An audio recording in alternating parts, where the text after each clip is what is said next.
Ucapan lantang Lucio seperti sebuah bom dilempar tepat di tubuh Lexa, membuat pertahanan dirinya hancur dan lemah.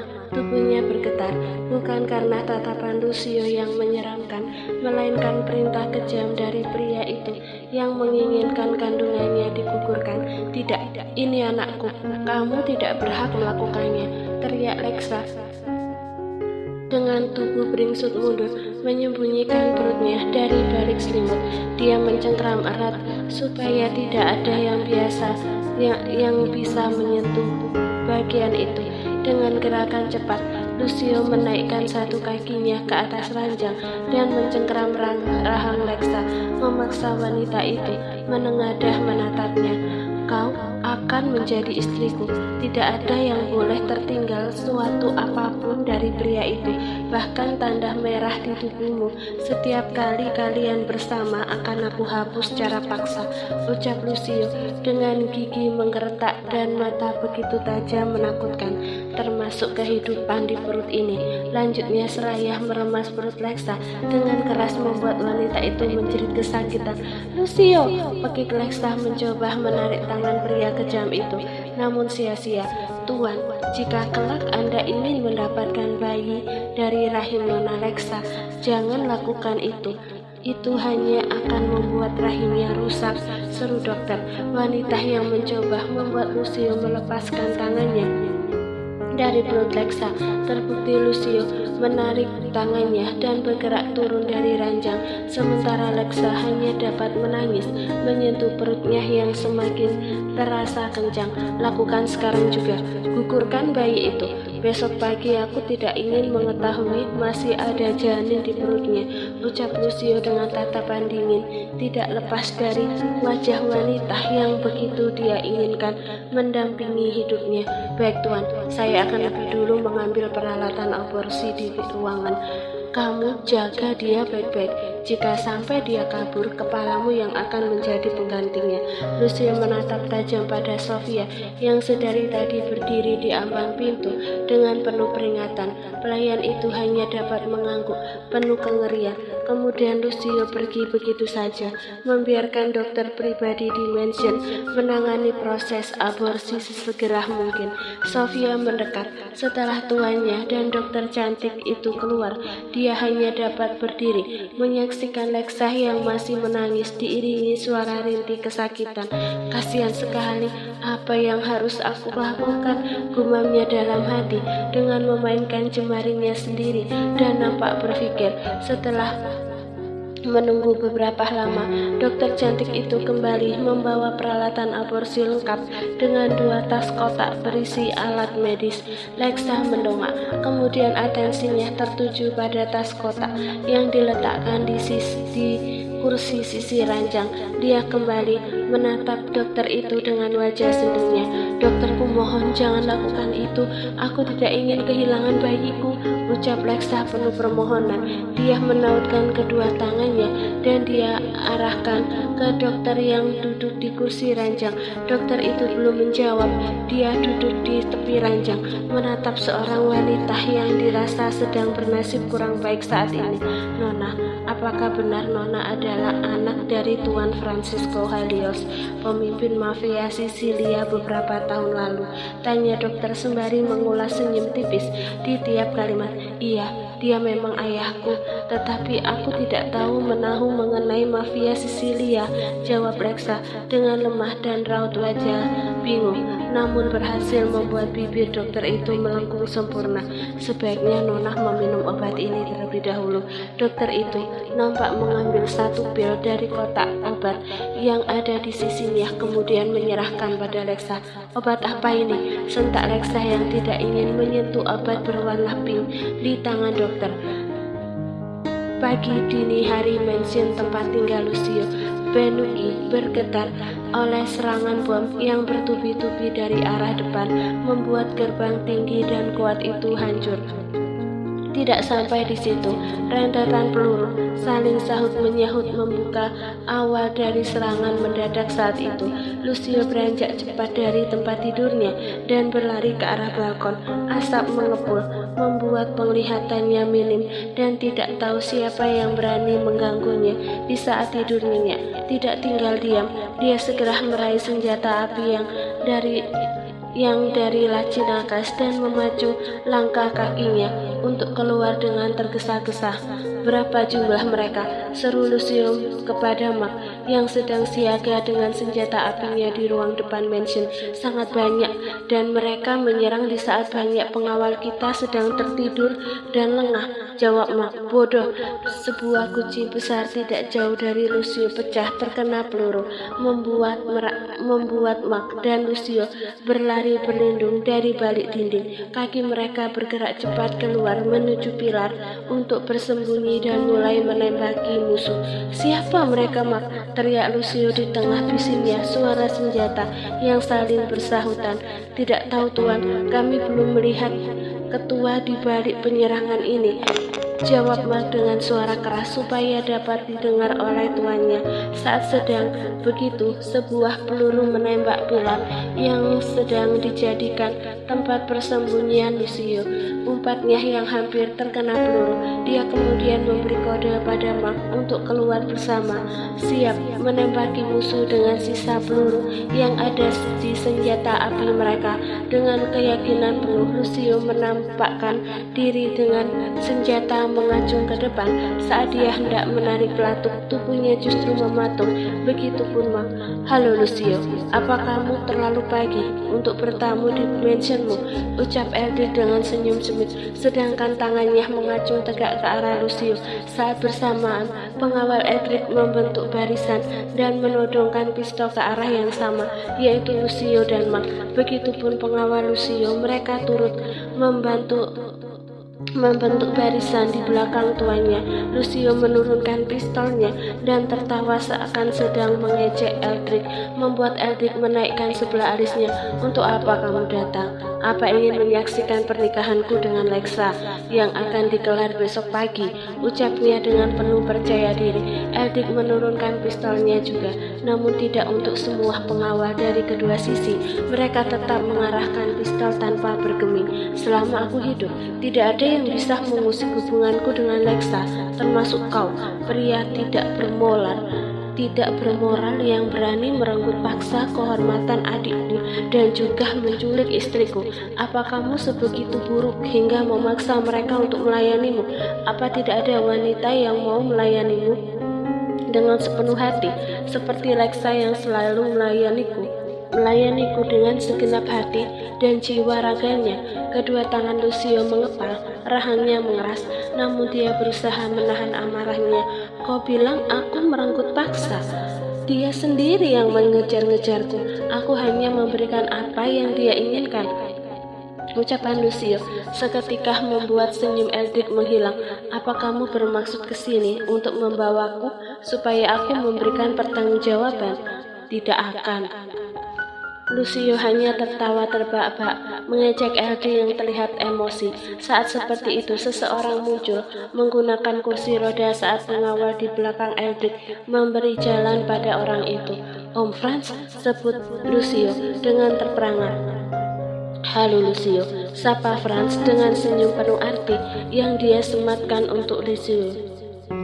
Kenapa kau terkejut? Aku bukan hantu. Bagaimana Om ada di sini? Wajah Lucio nampak memucat. Tentu untuk menjemput anakku dan membawanya kembali bersama suaminya, jawab Franz dengan santai. Tidak, Om sudah memberikan Lexa padaku 5 tahun yang lalu, dan aku hanya mengambil apa yang menjadi hakku, ucap Lucio dengan penuh penekanan. Kamu tidak bodoh, Lucio. Kamu yang menyaksikan sendiri bagaimana dadimu kalah dalam pertarungan. Bukankah kau pria sejati? Maka patuhilah peraturan. Tidak, semenjak Om mengatakan akan menjodohkan aku dengan Lexa, saat itu juga dia menjadi milikku. Tidak peduli dengan permainan konyol kalian berdua, Lexa tetap milikku. Lucio, asal kalian tahu, aku sudah menggugurkan kandungan Lexa, jadi tidak ada lagi hubungan antara kau dan juga dia. Seketika kedua mata Eldritch membulat, darahnya mendidih begitu saja, dan langsung menarik kerah baju tidur Lucio. Kau bilang apa? Mana Lexa sekarang? Serahkan padaku. teriaknya dengan emosi memuncak.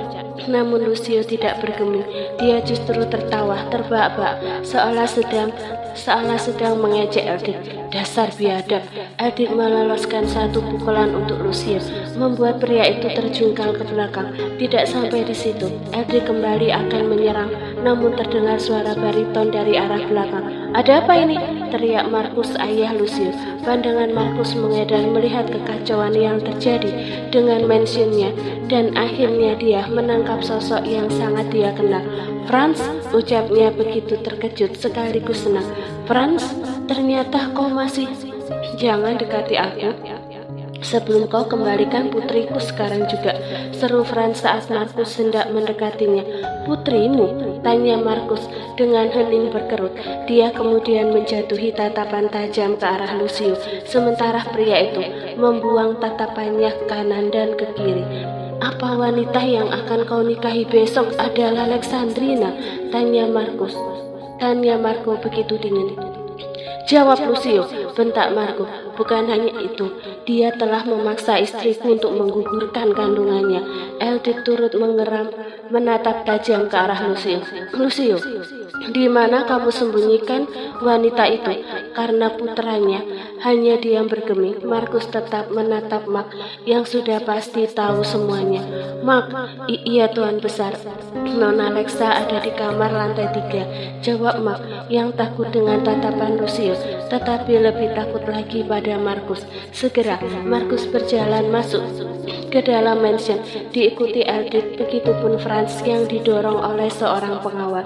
Eldrik nampak tidak tenang, dia ingin cepat sampai dan membawa istrinya pergi dari tempat itu. Saat keluar dari lift, Markus memandu dengan langkah lebar dan cepat. Banyak kamar di lantai 3. Saat melihat dua pengawal berjaga di depan pintu, Markus menghentikan langkahnya di sana. "Buka!" perintah Markus dengan tegas. Pengawal itu masih sempat melirik ke arah Lucio. "Cepat buka!" bentak Markus, membuat dua pengawal itu tersentak. Pintu pun akhirnya terbuka. Eldrik menerobos masuk ketika Markus hanya berdiri terperangah di ambang pintu. "Lexa!" teriak Eldrik melihat keadaan istrinya yang terbaring tidak sadarkan diri di atas ranjang, sementara darah segar melumuri bagian wanita itu hingga setengah ranjang penuh dengan darah. Dunia Eldrik seakan runtuh saat melihat keadaan istrinya yang berbaring tidak sadarkan diri di atas ranjang, sementara darah segar melumuri bagian wanita itu hingga setengah ranjang penuh dengan darah. Sayang, tangan Eldrik gemetaran. Saat mendekati Lexa, dia meraih pergelangan tangan, melihat denyut nadi yang ternyata masih normal. Begitupun nafasnya. Eldrik, bawa Lexa ke rumah sakit terdekat, biar pengawal yang mengantar kalian. Papa akan menyelesaikan permasalahan ini lebih dulu, ucap Franz yang tidak kalah khawatirnya. Namun dia harus benar-benar membersihkan masalahnya supaya kejadian ini tidak terulang lagi. Eldrik tidak menjawab. Dia segera mengangkat tubuh Lexa, mengabaikan luka di perutnya yang terasa nyeri, juga membiarkan tubuhnya ikut terkena merahnya darah karena hatinya lebih nyeri karena dia datang terlambat. Sementara Lucio melihat pria itu berlari melewatinya, hatinya merasa kalah saat wanita yang akan dia nikahi besok dibawa pergi dari mansionnya. Ya, Lucio hanya terobsesi dengan Lexa. Tidak ada rasa pilu sama sekali saat tubuh wanita itu berlumuran darah. Di salah satu ruangan mansion milik Markus, 3 orang pria nampak duduk di sofa yang berbeda. Obrolan mereka penuh ketegangan, emosi, dan kesalahpahaman yang mengendap selama bertahun-tahun baru kini dapat dibicarakan. Sementara Lucio sebagai pihak yang paling disalahkan hanya menunduk dengan memainkan jemarinya di atas lututnya. "Bukan aku yang mencarimu saat ini. Aku sudah menerima kekalahanku, Franz. Kita sudah seperti kakak dan adik. Mana mungkin aku melakukannya," ucap Markus merasa sangat bersalah. Orang-orang yang selama ini menyekap, menyiksa dan mengejar Franz adalah orang suruhan Lucio.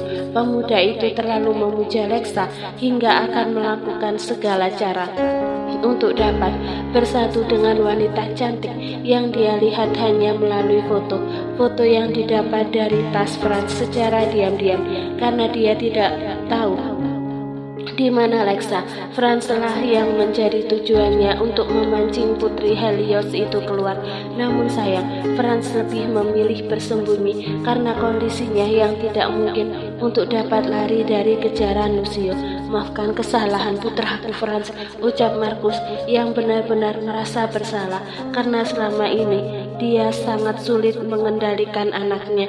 Aku tidak akan memaafkan dia jika sampai terjadi sesuatu dengan Lexa dan juga bayinya. Franz memberikan tatapan tajam penuh peringatan. Ingat, dia juga mantan mafia yang bengis. Perlindungan dari Anggoro sudah mampu membuatnya berani menunjukkan diri. Di rumah sakit terdekat, Eldrick sama sekali tidak tenang menunggu istrinya diperiksa. Dia mondar-mandir dan sesekali mengusap wajahnya dengan kasar. Ponsel di sakunya berkali-kali berdering. Mungkin saja keluarganya juga merasa khawatir di negara asal. Namun Eldrick tidak peduli sebelum dia benar-benar memastikan istrinya baik-baik saja. Saat pintu pemeriksaan terbuka, Eldrick segera mencecar pertanyaan pada dokter yang muncul dari balik pintu. Bagaimana istri saya, dok? Apa dia baik-baik saja? Lalu bagaimana dengan anak saya? Apa dia juga baik-baik saja? Dokter pria itu tersenyum kemudian menjawab, istri Anda baik-baik saja. Begitupun bayi yang ada di dalam kandungan. Dia hanya diberi obat tidur, sedangkan darah yang berada di bagian tubuh pasien bukan berasal dari tubuhnya, karena pasien tidak ada luka gores sedikit pun. Benarkah? Mata Eldrick terlihat berbinar. Mengetahui jika semua baik-baik saja, tidak peduli apa yang tengah terjadi, yang pasti dia membawa Lexa dan calon anaknya dengan selamat. Bolehkah saya masuk? Tanya Eldrick dengan penuh semangat. Dokter pria itu mengangguk. Diiringi senyuman dengan segera Eldrick melewati pintu pemeriksaan dan mendapati istrinya duduk bersandar. Saat Lexa menyadari pria yang sangat dia cintai ada di depannya, bibirnya melengkung sempurna. Mas, panggilnya dengan mata memerah akibat meluapnya rasa rindu yang ada di hatinya. Eldrick bergerak cepat mendekat dan memeluk erat tubuh istrinya. Tidak lupa dia mengecup wajah istrinya bertubi-tubi dan berakhir mencium perut yang mulai sedikit buncit itu.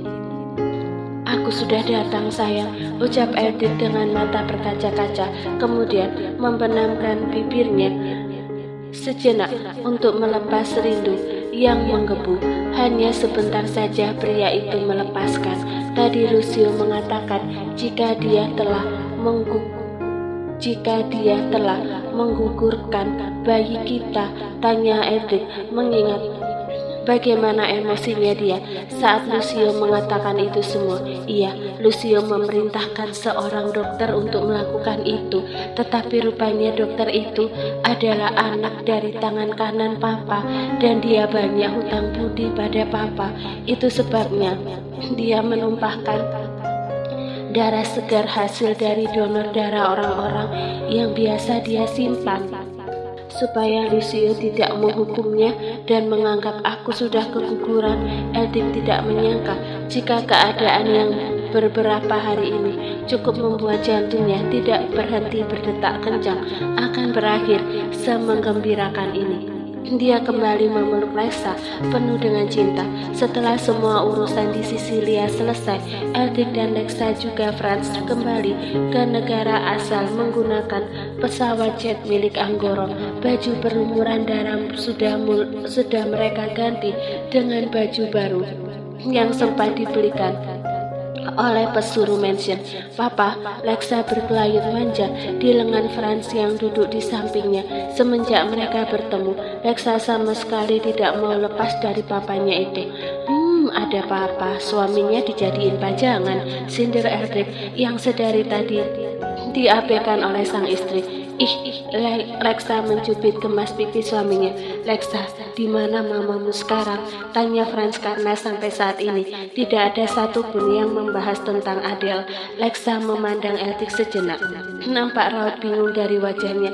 Ceritakan saja semuanya sayang, ucap Eldik lirik. Lexa akhirnya dengan berat hati menceritakan semua yang terjadi dengan ibunya semenjak Franz menghilang, perihal pernikahan karena dijebak, lalu ayah tirinya mengambil sebuah harta Helios, dan sampai saat ini mamanya menghilang entah kemana. Sepertinya papa tahu keberadaan mama, ucap Franz dengan mata menerawang. Di mana? Tanya Lexa dengan kerutan di dahi mulusnya. Bisa jadi di kampung halamannya. Ya Tuhan, kenapa Lexa tidak berpikir sampai ke sana? Lexa menepuk kepalanya sendiri yang begitu bodoh. Tidak memikirkan ibunya sampai ke sana. Setelah pesawat mendarat, papa akan pergi menemui ibumu. Tapi Pak, Lexa dan Eldik nampak keberatan. Mereka baru saja bertemu, tetapi harus berpisah lagi untuk beberapa saat. Sudah tidak ada lagi yang mengejar papa. Lagi pula pengawal paman Anggoro akan menemani papa kemanapun. Papa dan mama harus segera menyelesaikan masalah kami demi kamu sayang, ucap Franz kemudian mengecup puncak kepala Lexa dan memeluknya. Setelah pesawat jet landing dengan aman, Franz membenarkan perkataannya. Dia berpamitan dengan Titiman ditemani 3 pengawal beserta 1 mobil yang sudah disediakan Anggoro. Jangan sedih, papa hanya sebentar dan dia akan kembali membawa mama, ucap Eldik menenangkan. Lexa tersenyum simpul walau rasa rindu belum berkurang sama sekali, tetapi dia tidak bisa egois. Mereka berdua pun kembali melakukan perjalanan ke rumah Anggoro karena kakeknya itu meminta mereka datang ke sana. Setibanya di kediaman Gwinandra, Lexa disambut oleh pria kecil yang berlari keluar dari pintu menuju mobil yang baru saja berhenti. Lexa segera saja keluar dari pintu mobil, mengabaikan teriakan Eldik yang memintanya untuk berhati-hati. Jagoan kecil mama, Lexa memeluk erat Deon setelah dia berjongkok untuk mensejajarkan diri dengan anak jenius itu. Deon kangen mama, balas Deon. Kemudian dia melepas pelukannya dan mundur 1 langkah. Dilihatnya Lexa dari atas sampai bawah. Apa benar aku akan punya adik bayi? Tanya Deon dengan polosnya. Iya sayang, kamu akan punya adik bayi, jadi jangan nakal lagi ya, sela Eldik yang sudah berdiri di depan Deon. Namun anak itu tidak membalas. Dahinya justru berkerut dengan atensi tertuju pada kemeja Eldik. Papa, itu di perut papa kenapa berdarah? Lexa seketika menoleh ke arah yang ditunjuk oleh Deon, dan benar, kemeja biru pastel yang Eldik gunakan sudah ternoda oleh darah yang terlihat jelas di bagian perut pria itu. Mas, itu darah apa?